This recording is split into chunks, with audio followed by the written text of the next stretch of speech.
Virgin Beauty. Bitch Podcast.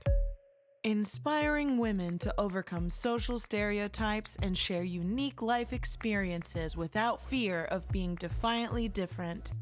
Your hosts, Christopher and Heather. Let's talk, shall we? Do words define us, or do we define words? This podcast is built on a belief that people determine how words define them. Putting that belief into action is why we chose the name this podcast, using words that have terrorized and demonized women for centuries. Virgin is such a word. It has been used to regulate female sexual expression by dividing women into Madonnas or whores. It's a tragic binary definition to live under and a devastating stigma to overcome. But over the next 4 weeks, we intend to do just that, to give women the agency to redefine what virgin means to them. For many women, virgin is an emotional word with profound expectations that often determine self-worth and social value. But where do these expectations come from, and why do they mean so much to women? To uncover some of these mysteries, we welcome Reverend Stephanie Clarke. She's a metaphysical minister, speaker, sacred ceremony facilitator, law of attraction life coach, and author of 3 stimulating books, Down, Dirty, and Divine, The Misadventures of an Irreverent Reverend, and The Sex Goddess. Stephanie, welcome back to Virgin Beauty Bitch. Thank you so much, Chris, and thank you, Heather. It's lovely to see you again.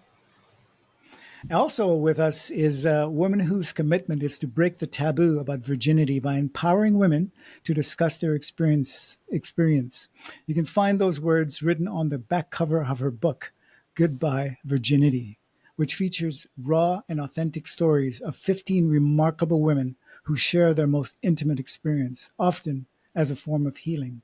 We welcome our new friend, Talia Grey, to Virgin Beauty Bitch. Hello, hello. Thank you for such a beautiful presentation.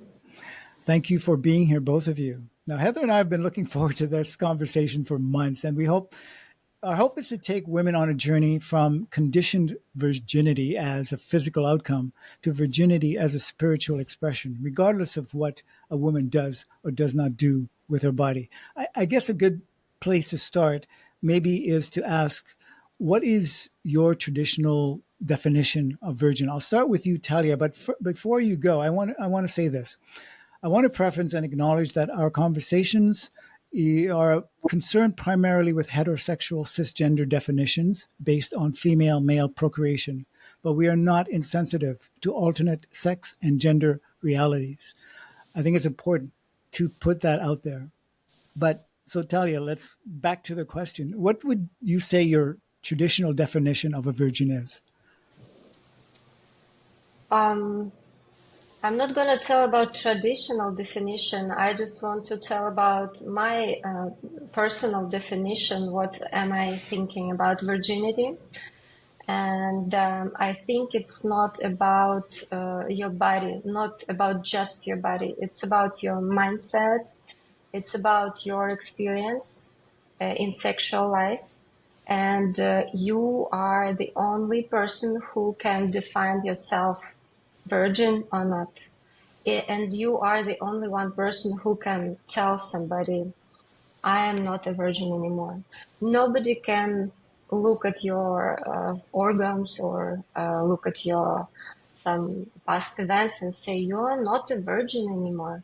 How about women who've been raped for the first time in their life? Actually, I have 2 stories in my book where women were being raped for the first time. And it's a disaster in their life. And in many religions, in many sources, I've read that people don't count that the woman is not a virgin anymore if she's been raped. And yes, this is the truth. And women told me shared their thoughts about this event. And they said that they didn't count that they had sex for the first time. And one woman told me that it was so hard to keep all this pain and all this trauma inside of them because they couldn't share. They've been scared to share with somebody. And it's been like a real rape. And after some time, she met a boy or her new boyfriend, and they fell in love and they decided to make love. And this was the first time she made love, and when she lost her virginity, this was her decision. So I think there is no definition what virginity is because all women are different. Every woman has different mindset. Every woman has different background, different families. So they can decide by themselves if they're Do you virgin or find that not. that is the norm, though? I mean, I understand that that is what we are aiming to do, especially with this conversation. But do you think that that is the starting point for most women that you've spoken to, that they have this freedom of what they can define their own virginity, or is it defined for them? And what has that looked like? For the most women I've interviewed, they've been 15 of them. The most important thing was the influence of society. So some of them wasn't ready for being in intimate relationship with a man. But they did that because everybody asked them, are you already did that or not? Are you virgin or not? And it's very pushy. And can you please explain more the question, Sure. what you want It's just, to hear from me? yeah, we're just exploring what a lot of women grow up with as conditioning, like how their family, how their society, how their religion, whatever it might be, conditions them to believe about virginity. Absolutely, they Yeah, can transform and that belief later on in life. But a lot of women start, and men start with a yeah. traditional understanding of what virginity is. Yeah, almost all of them had the pressure from religion, from their families, from their friends, from society, from the movies, TV they watched, and everybody made love. So they was thinking maybe I have to do that already, but they wasn't ready. So Yeah. yeah, this is a big influence of what we see, what we hear. Yes. Yes. And certainly, what we've seen, whether, I do think that, our society is getting to a different place, but, there's still these very strong underpinnings of a woman's worthiness or purity tied to chastity, tied to almost like the less your body count is, like the more desirable you are, or the more untouched you are, and that is tied to being a more esteemed woman. I'm so glad that is changing because I don't believe that at all. And I do think that it's been a lie that we've been sold for a very long time to keep us from truly appreciating one of our biggest access centers to self-preservation, to self-love. That like very, very deep tie to that piece of yourself has been eroded or broken or cut. So I'm so glad to see things are shifting, but like those underpinnings that are based sometimes in religion, sometimes based in culture. I know that Reverend Stephanie, you've looked quite a bit into this, so I'd love to hear your thoughts on those deep, deep-seated underpinnings. Well, thanks for asking, Heather. So for me, a traditional definition of virgin would be very traditional, that the hymen has not been broken, or the hymen being the thin skin within the vagina. So a virgin is someone who hasn't been penetrated by a male penis. Now, what about butt fucking? Like that, so I saw a fabulous song on YouTube about girls in school uniforms and all of them having anal sex, but they were good Catholic schoolgirls and they were still virgins. So crazy. Anyway, that was pretty good. the whole business about busting the hymen was okay until tampons were invented. But even before tampons were invented, women who went riding on a horse or a mule or a camel, even they could easily have had that hymen broken just from the physical exercise. So I lived with a family in Egypt for a while, and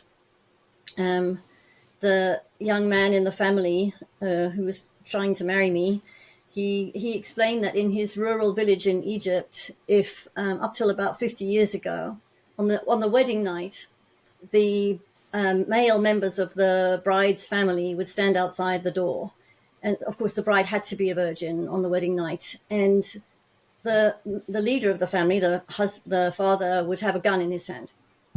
So the couple would have sex, and they would have a white linen cloth that they would have sex on to capture the blood that had the girl had to bleed in order to prove she was a virgin. And so if there was blood, all great, the father would fire a shot in the air to celebrate. If there was no blood, and that meant she was not a virgin in this limited framework, then the girl would be shot. Now, that's really unfortunate if her hymen had broken through any other means apart from sex. And even if her hymen had broken through sex to experience death as a result of the shame that she ostensibly brought upon the family, it's really not fair. So I don't think that goes on anymore. I know female genital mutilation still does go on in that rural village in Egypt where I was living, that people, Muslim families bring their daughters from Australia and from developed countries. They go back to Egypt where the doctors are willing to take a payoff to do the genital mutilation on the young girls. So where does all this come from? So that's what I love to talk about. Well, in the days before we had the patriarchal religions of Judaism, Islam, and Christianity, we had goddess religions. And in the goddess religions, it was fine for women to take lovers. There was no Christian or religious expectation that a woman would be a virgin when she was married. So in the pagan religions, they celebrated sexuality. There was no religious or moral stigma around it. And then we had Adam and Eve, of the Adam and Eve story. And I suspect that Eve was a sex goddess, meaning that she had most likely been a member of a goddess temple where she had practiced the art of sacred sex. And this myth of Adam and Eve was borrowed from other religions that were prevalent in the Middle East at the time. And then Eve was considered to be a sinner because she, in the Christian version, tempted Adam into sex. And St. Augustine in the 5th century, he decided that sex was original sin. And he was able to perpetrate that belief throughout the Christian teaching. So because Eve was such a sinner, when Mary came along and gave birth to Jesus, she had to compensate for Eve's sin. So if Mary had given birth to a Messiah, and this Messiah had been conceived through the sexual act, then he would be filled with sin. And how could he be the savior of the people if he was essentially a sinful being just because he'd been produced by an act of sex? So this is where the shift came in with regard to insisting that women are virgins. And it's all about women today compensating for Eve's sin that seemingly brought sin, Eve's sexual sin that brought mortality onto the human race. That's a pretty heavy burden to bear as a woman. So by being virgins, we're kind of appeasing God and saying, well, I'm really sorry about my foremother Eve and all the sins she committed, but I'm a good, pure virgin girl, and I will not bring death upon the human race because I'll keep my virginity intact until I'm entered by on the night of my wedding. And the reason for being a virgin in culture, so this was going on long before Christianity came along. The reason for being a virgin was that the man needed to know that the progeny of his wife's womb was going to be his progeny. So God forbid that a man his wife would get pregnant and it would be from another man, because then the guy who was married to her would mean that his inheritance that he should give to his sons could be the son of another male. I mean, how shameful and how very embarrassing that would be. the guy's already dead, of course, because his property has been passed on. But it must be, very belittling for him to know that his wife had had sex with another man.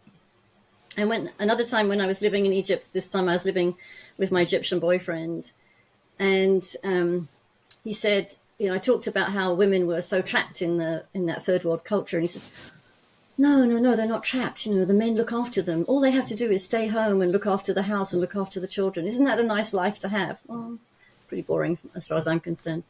But when we were talking about virginity, the female genital mutilation, and the fact that men get so jealous, then he was actually able to admit that men are not only afraid that their property might be inherited by someone that's not of their seed, but they're really, really afraid that a woman might find more sexual pleasure with another man. And that would be embarrassing as well. I'll stop there for a bit. Isn't that the bottom line? Is men can recognize power. And if it is not in their power, if it's not their power, right, they need to usurp that in some way. Right? They need to compensate. You nailed it. Yeah. To be the one in power. Mm-hmm. So it comes down to sex is power. Men know sex is power, and they know women's sex is most powerful. How do you compensate for that? Right? I remember telling you in one of the stories in your book, you talk about there's a woman who had an experience where they didn't have intercourse. He just happened to ejaculate on her leg, and she became pregnant. And the morning after their wedding, her father came into the room to inspect the bedding to make sure. And he was happy. Because there was blood, happy yes. Because there were, Yes. But right? She was pregnant already. Yeah, but she was pregnant at the time all this is going on. He just didn't know that. Yeah. and that's in modern time. This is not biblical times. What do you think that in talking with these women, is there a specific impression that was made upon you in collective with all these women's stories? It's a good question. I think the most specific that no woman wants to talk about it. When I ask my friends or my relatives or just acquaintances if they want to share their stories, they said, no. What are you talking about? Of course not. And all these stories which I collected been from women I don't know personally.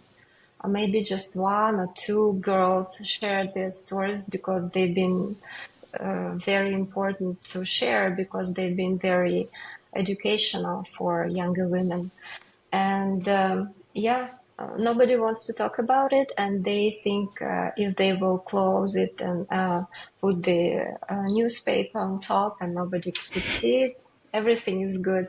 But they are carrying this trauma. Sometimes they are carrying this bad experience and not sharing with another women and other people. But why? I usually encourage my readers and my girls who I'm working with, please share whatever happened with you. Share with the people who you trust. Share your pain, share your trauma, share your thoughts, share your fears. And it's going to be easier, and it's going to be over when you will rethink about it. If you discuss about it, you have to talk about it, not keep this pain inside. And this is probably the most important thing I understood. We have to talk about it. We have to bring this topic and just discuss on it. Wow. And I just want to just bounce off what you said just now, because what I heard you say is that women, which I agree with you, women are afraid to talk about the experience of so-called releasing their virginity. We're afraid to talk about sex, period. because if you, as women, if we talk about sex, that means we know something about it, and or we're at least curious about it, and that in itself is considered sinful. The fact that we even have a sexuality is the sinful thing. It's not that you have a sexuality. It's that you have a sexuality and you are choosing it for yourself. Oh, that's what it is, because that's where the power is, yeah. That I'm choosing to be sexual, and I'm choosing to speak about my sexuality, regardless of all of the cultural and religious bans that have been placed on that. Yeah, it's about using my voice and speaking out. And that's also terrifying for the patriarchy. Yeah, I wanted to add that many women who I interviewed, after we finished the interview, they said, "Oh my God, thank you so much. I've never ever shared whole the story about my sexual life with anyone, even my boyfriend or even my husband, even my mom doesn't know about even the half of what I just told you." And some of them said that they feel like a therapeutic effect after they just talk about it, just shared it. And yeah, I think this is a very taboo topic.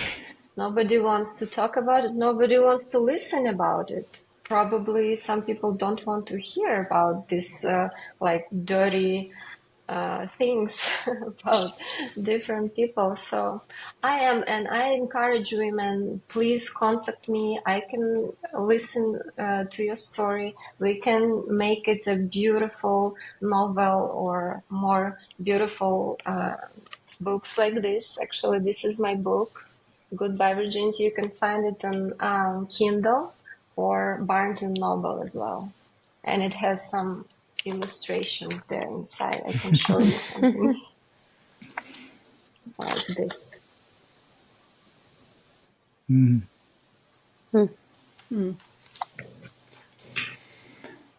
I do feel that Yeah. when it comes to these like deeply seated underpinnings of what virgin means, like even when we're talking to people for the first time about this podcast and they hear the virgin, the beauty, and the bitch, the first thing that hits them in the face is the virgin and what that has meant to them over the years, especially, you know, all genders have different experiences with what, like, as you've said, Talia, is their first time that they truly feel was their decision and not something that was acted upon them, but that they were an active participant in, which is a completely different story than I think what a lot of us have experienced, whether it's society saying don't do it, or I think in the younger and younger generations, society saying, you know, if you don't lose it at a certain age, you know, you're behind the times and what's wrong with you kind of a thing, which is, you know, an expectation to do or to not do the way that we want you to, not because it was your agency, but because it was asked of you. And like what we're uncovering in this series with Christopher is like what does and I'd love to hear both of your thoughts on this, is we have this concept that, you know, releasing your virginity. I love that, by the way. I think that's great terminology. Sharing. I like the word sharing as well. I love that. Sharing. Yes, that's great. Sharing your virginity. Like that it's kind of a one-time thing, but these thoughts around sexuality, a woman's sexuality, permeates into her relationships and sexual life. If she hasn't dived into it, I would think almost indefinitely. So I'm wondering what you've seen, like in your book and your stories, Talia, like how has this concept of the virgin affected women's relationship to their sexuality over the course of their life? Of course, it is the very important step in their life, and this moment should be based on your inner feelings, not upon the society rules or religion taboos, everything.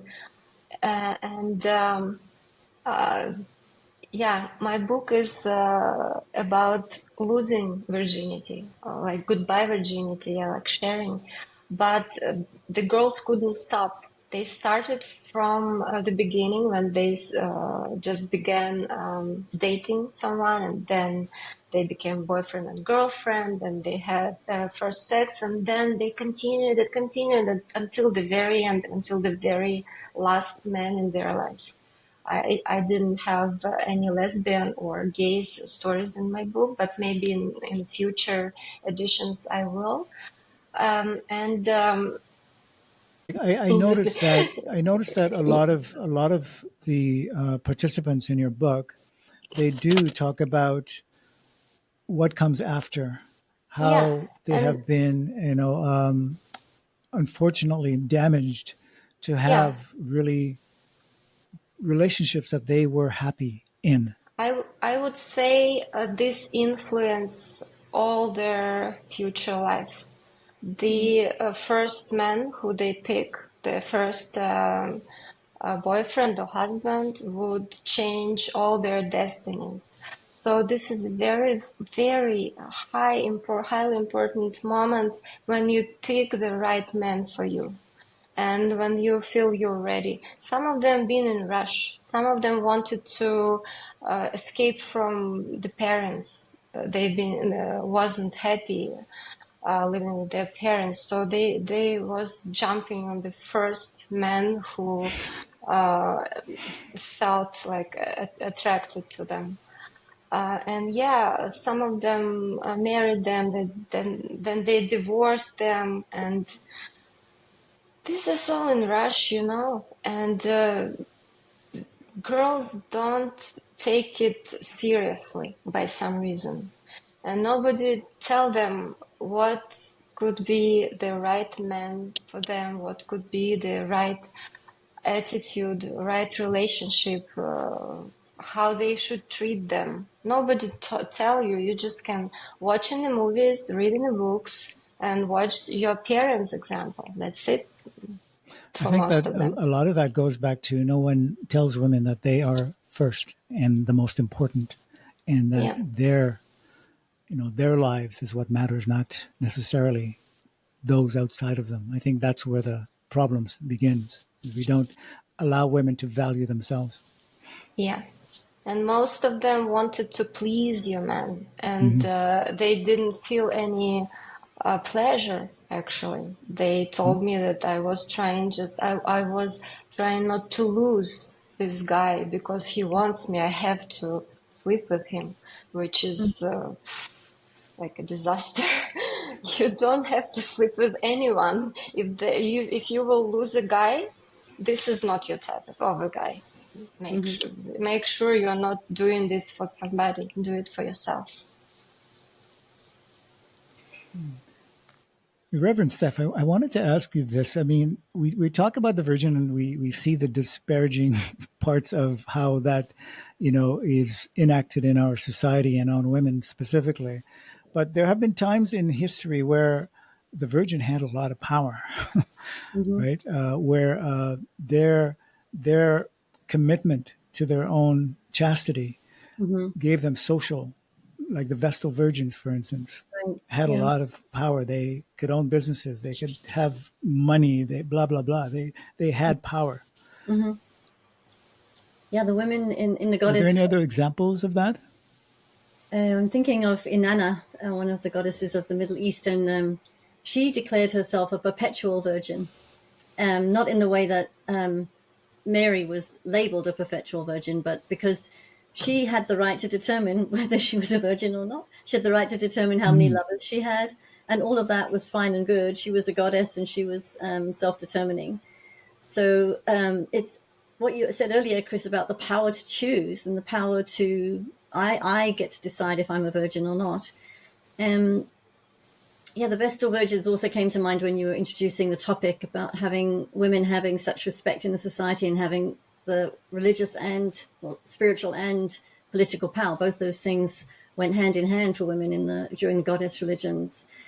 Let's see, I'm thinking of I Sorry? also think of Artemis. Artemis is someone that you've brought up in the past, Reverend, as forever in her own right, in her own path. Yeah. Yeah, the goddesses of the ancient religions were they were sexually free. They weren't bound by the ethics of Christianity, and that's what's so beautiful, that their beauty and their sexuality was something that was prized. And it's definitely not the same now. So if our beauty and our sexuality is prized, it's for male consumption rather than because we're seen as beautiful, spiritual, powerful beings in our own right. And because it's now about male consumption, then whatever the male values are, that whatever the male decides is valuable to consume. So that's an unplanted field, the virgin body that's not been entered by any other man. That's what's considered valuable in the male culture. So the beauty has lost its essential or its intrinsic power, because it's all about, does it appeal to the male model or the male values around what beauty looks like, or beauty, and what beauty is. So we've lost, getting back to the issue of the women being powerful because they were virgins, not because it was required of them. It's this capacity to self-determine. That's what is that. Does that make? I'm just questioning. Does it make me a virgin, or does it give me the right, or does it grant me the right to just determine that that my sexuality is defined by me. Nothing has nothing to do with anybody else. So whatever a virgin state or a non-virgin state is, I determine that, and I may not even be interested in determining whether I'm a virgin or not a virgin. That may not be interesting to me if I'm defining my own sexuality. That's the real freedom, isn't it? I think the point where we get caught is that we've attached virginity to a physical expression, right? Where it's initially was a spiritual expression. We've attached it to a physical expression, and we have now placed it in the responsibility of women primarily to live within these boundaries of this physical entity we've created. Yep. Does that make sense? Yeah. And I really, in this interview, wanting to move past all of those outmoded definitions of virginity in relationship to physicality, and like explore what is virginity beyond the physical status. And that's a really interesting question. Yeah. And that's why we've broken these 4 episodes down to the body, which is what we're talking about today. The mind, which we've covered a little bit, is this guilt and shame that is introduced into what the body does or does not do. Right? Then the spirit, the heart, is basically the sexual element to that. It's poisoned because of this word and this action that we've placed on women. And then hopefully the next level is going back to the beginning, where virginity was a spiritual experience, right? It's doing the full circle. So that's how we're breaking down these 4 episodes to walk through step by step what we have been conditioned to believe and how we live with those beliefs, and what it is we can actually achieve if we have a different mindset to it. Beautiful. Yeah.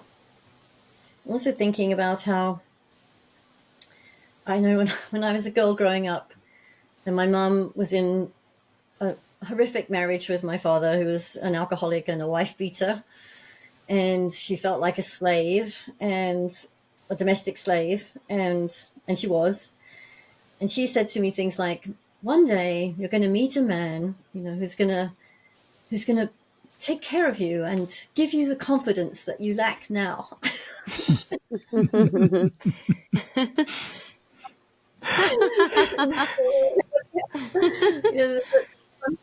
Even though she was with a man, I loved my dad, but yeah, he's an alkie, and he was an alkie.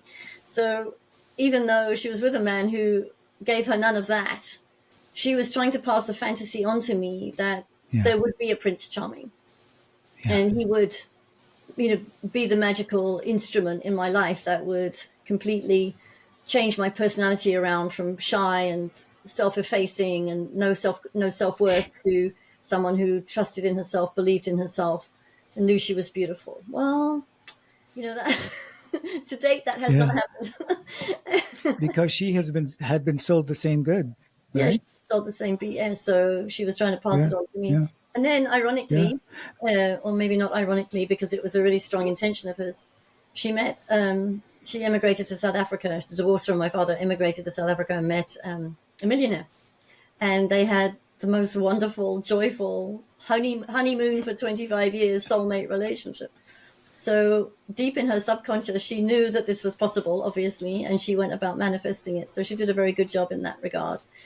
But the issue with the fantasy, that the sexual experience with the right man, what I've realized is that there is no education about sex in relationships. There may be sex education in school these days, but actually relationship skills, we learn the relationship skills from our parents, and then unless my belief is, unless we're on a spiritual path and growing consciously, we're duty bound to just repeat those old patterns because there's no other input.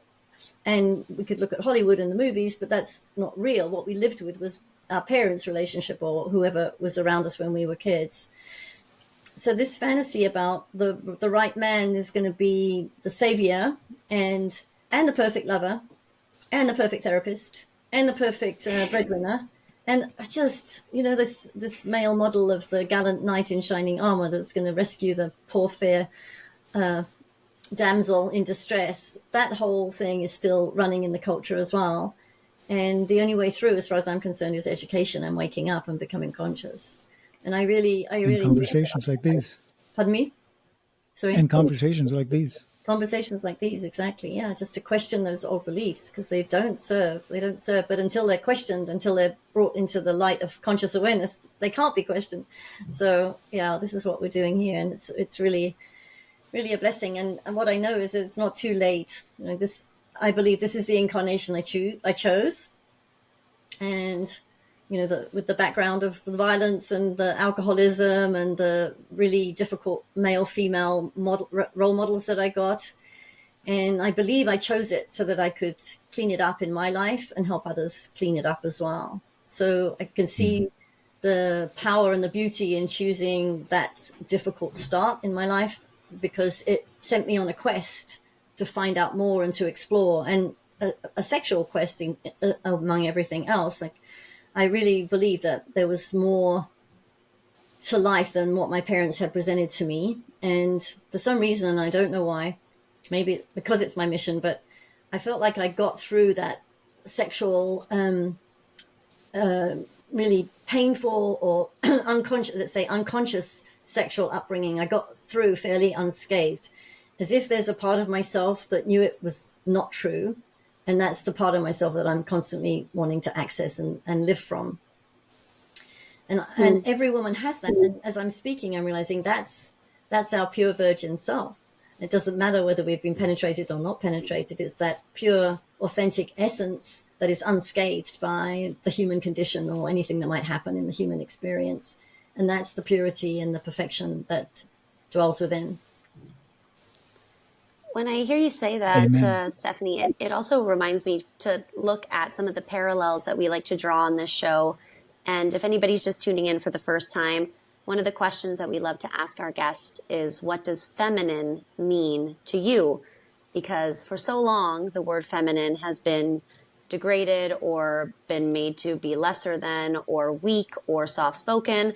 And when I think about the parallels between the pedestal that virgin is put on, if we're thinking about the virgin body profile, in a physical human woman, I would say things like sweet, beautiful, naive, passive, wholesome. We'll put that in quotes. And there's, I think, a racial element to this as well, around the Virgin Mary being white, and that other races have been looked at as more provocative or more sexual or more almost like Accessible. accessible, yes, less deserving of having their worth tied to purity or, as you said, Christopher, more sexually available.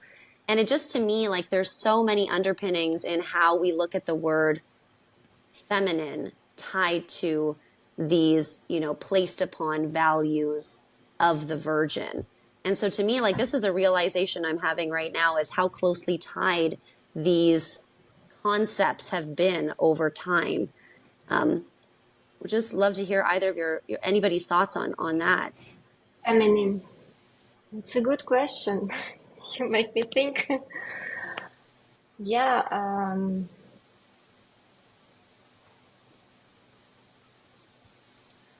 I would say nowadays this definitions, man and woman, a little bit just they are not that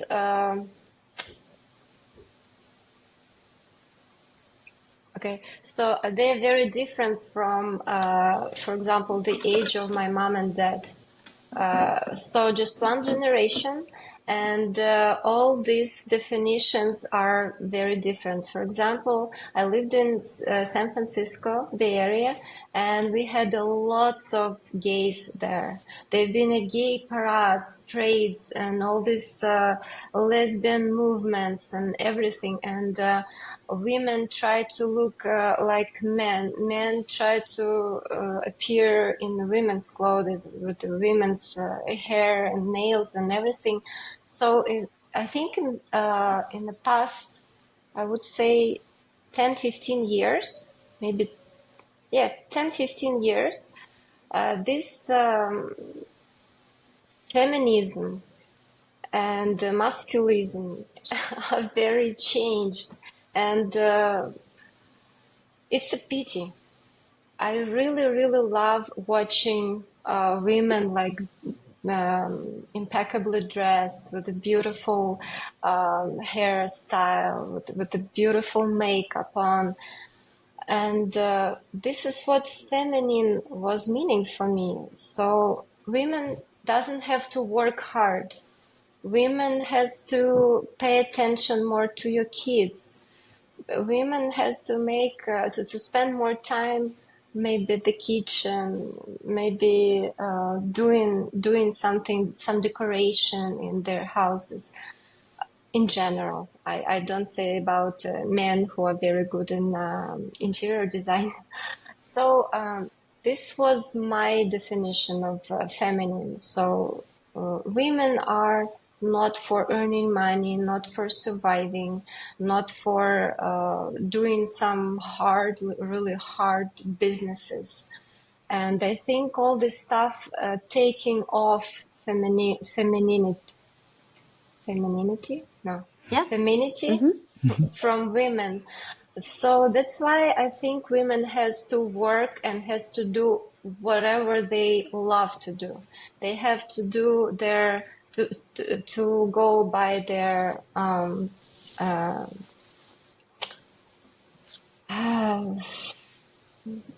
intuition. I forgot the word in English. So, yeah, so they have to do whatever they love to do. They have to go gardening. They have to sing songs. That they have to gather with another women, share their stories. They have to dance sometimes. They have to go shopping, buy new dresses for themselves. So I think this is all make women feminine. So that is a long and very, very involved conversation we can have on that, because we talk about this word. It's a core word of our podcast is feminine, and we have, I think Heather and I both have evolved over talking about this word for the last 7-8 years between us, and I think that what you portray, Talia, is very traditionally entrenched as to what feminine is, and it's not wrong. It's I think that in modern times it can be extended because we are learning that feminine is just not a woman. It's beyond just a sex, that it includes men as well. So how do men express feminine? We have to take that into consideration as well. So that is a very long and involved conversation we would love to have at any time, because any definition of it is not wrong. It's just that sometimes there are building blocks that have been added to it that not everyone is welcome to or is ready to welcome or to integrate into that word. So that's a very, very, very, very tantalizing conversation that we love to have. I think that is really the beauty of the show, Christopher, is that we have kind of gone into so many different people's experiences of what feminine has meant to them growing up, what makes them feel connected to that part of themselves. And sometimes what you feel connected to isn't necessarily something that makes you feel good.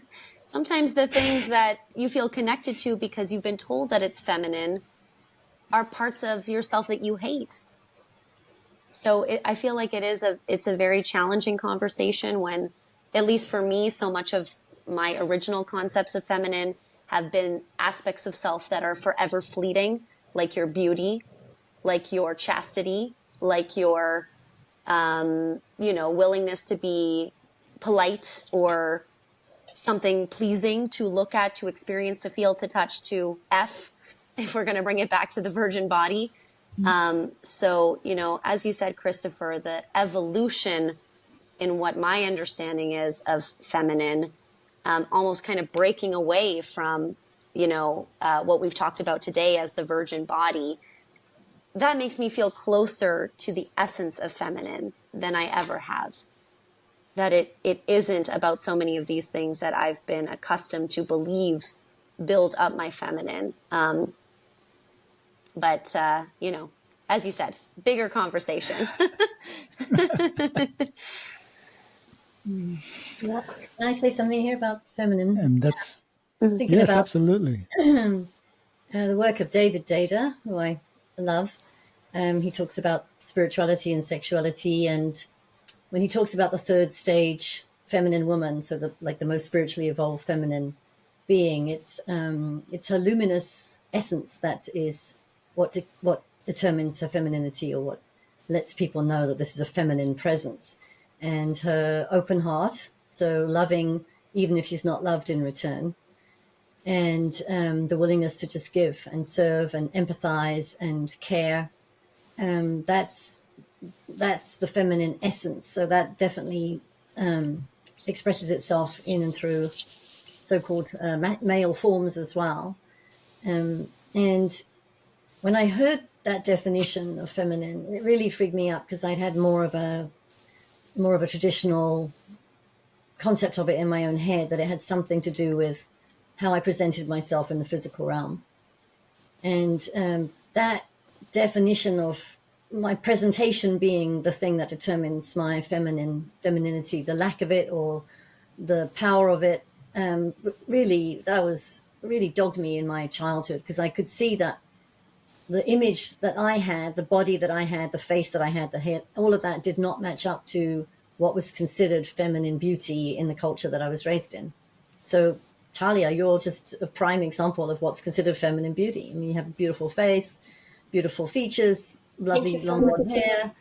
That's the classic. So that's you, someone like you is what I compared myself to as a child, and I didn't match up. And so then I considered, well, Thank okay. you so much. Yeah. So then I thought, oh, I'm not pretty. I'm not feminine. I'm not pretty. I was athletic. That's kind of a masculine thing to have. And what I learned from David Data too is that women who are, who have a strong feminine essence, we don't live in a culture where it's safe to express that either. So we're taught, if you want to be safe, don't show that you're interested in sex and that you're a sensual. Don't show that. Keep the lid on that. And the other piece is, if you want to survive as a woman in a culture where you might not be married or attached to a man for your provision and your financial care, then then you have to be a male in the marketplace to make sure that you survive in the material, on the material plane.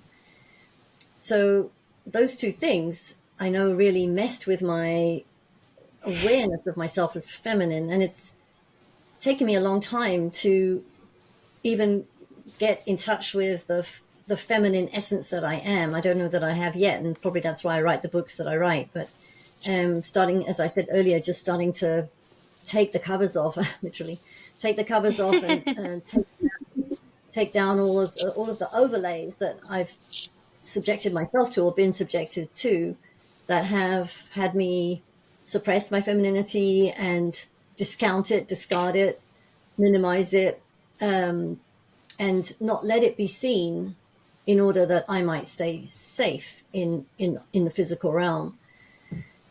And that's quite a sad loss.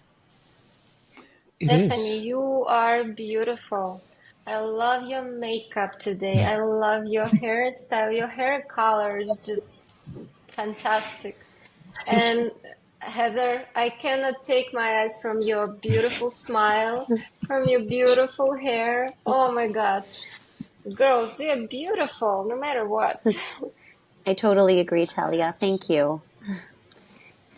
And but Chris, I think, Stephanie, you hit it on the... Chris, I'm giving you a compliment. Yeah, But I think that's right. Christopher, too. Yeah, so your willingness to But I engage think, women Stephanie, is not scared. I love that about you. And I love about Chris. Are you listening? I'm listening. I'm privileged to be to have been given the capacity to open myself up to both sides of myself, the masculine and the feminine. I know that a lot of men don't get the opportunity or aren't encouraged to do that, and they fear doing that. I've been fortunate not to have that fear to do that, and I think I am extensively blessed because I can absorb both sides of what we all are, masculine and feminine. But I think that, Stephanie, I think you really put it in quotation marks, is that these words have been used to confine us.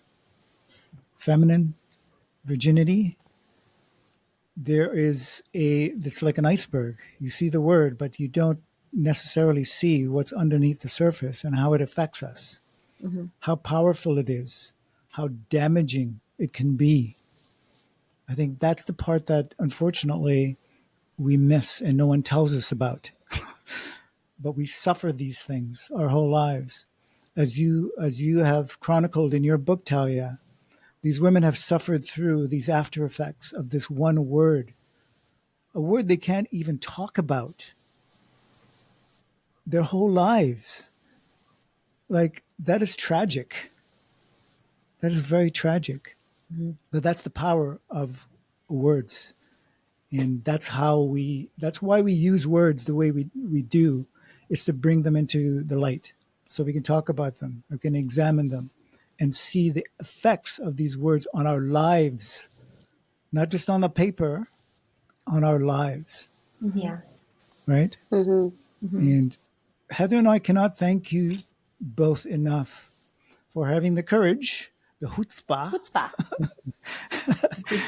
to come and talk about this topic, because it's not easy to talk about or understand if you're not willing to listen. We can't appreciate you two enough. Well, thank you, Chris. Thank you so much. Thank you, Christopher.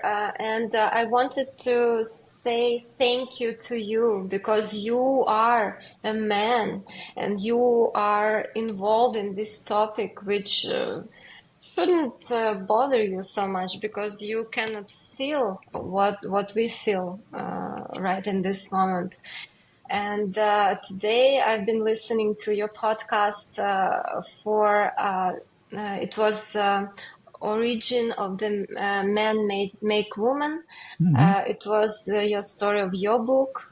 And I've been amazed. You are such a great man. Thank you so much for your attention to women's world, to desire helping all the women who needs help.